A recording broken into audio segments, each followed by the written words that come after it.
নমস্কাৰ বন্ধুসকল, আপোনালোক সকলোকে মোৰ ইউটিউব চেনেল MT অভিযোগলৈ স্বাগতম জনাইছোঁ।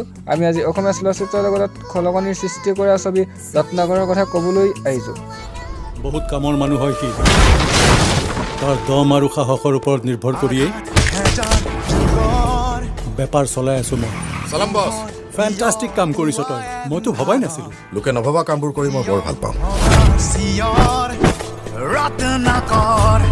সঁহাৰি মুক্তিৰ দিনাৰ পৰাই দেখিবলৈ পোৱা গৈছে। তিতাবৰত কোনো ধৰণৰ হল নথকাৰ বাবে এই ছবিখন তিতাবৰবাসীয়ে চাব পৰা নাছিল, কিন্তু শনিবাৰে তিতাবৰবাসীৰ বিপুল দাবীত এই ছবিখন এদিনৰ বাবে তিতাবৰ নৱালীস্থিত দেৱকুমাৰ বৰুৱা প্ৰেক্ষাগৃহলৈ অনা। তহঁতৰ দৰে পৰুৱাবোৰক মাৰি অযথা ৰত্নাকৰ হ'বলৈ মন নাই। হাতে নহ'লে জীৱনভৰ বেলেগৰ হাতেদি ভাত খাব লাগিব।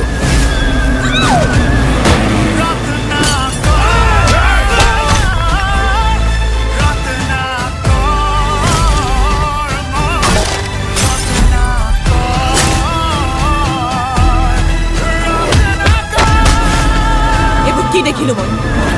কোনটো সঁচা, কোনটো মিছা? শনিবাৰে দেখুওৱা তিনিওটা দৰ্শনীতে হাউচফুল হৈ পৰে আৰু ছবিখনলৈ অহা মানুহৰ বাবে তিতাবৰ নৱালীৰ পৰা তিনিআলিলৈকে এক ব্যাপক যান-জঁটৰ সৃষ্টি হয়।